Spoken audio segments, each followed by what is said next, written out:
Deathmatch ang mas bagay na tawag dito sapagkat ito'y labanan ng kumpletos rekados mag-rap na tinapat sa isa lang yung alam na sangkap.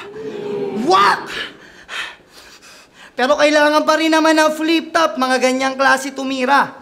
Para may variety of styles, ika nga ni Sir Enigma. Para yung mga katulad kong well-rounded na battle MC, may binabadibag na mga one-dimensional rapper na mahihina, o yung mga katulad mong di marunong bumalansip ang balanse lang sa liga. Kaya wag ka dito magpabida. Nagtatago ka na lang sa mga salitang naninindigan kasi ako sa estilo ko kaya di ako nag-iiba. Para pagtakpan yung katotohanan na ang tagal mo na nandito, di ka pa rin nag-i-improve, tang ina. Rookie pa rin tingin ko sa'yo pag napapanood kita magtanghal sa gitna. Kaya ikaw na maraming nakalabang veterano, kaso ang nakakalungkot dun gago, wala kang potensyal maging isa sa kanila.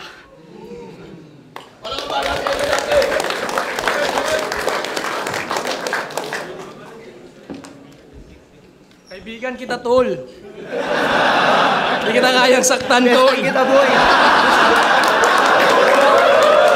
Pero, para gusto mo mas klaro, kaya ka lang nandyan sa main event kasi di natuloy yung sa amin ni Chris Delano. Takbo sa battle rap! Halos patay anak ng tupa. Pagdating sa mga kanta, ang napapalalang luha. Karera mo baog, walang prutas na nakukuha. Yang mukha mo hugis mangga pero bakit di ka namumunga?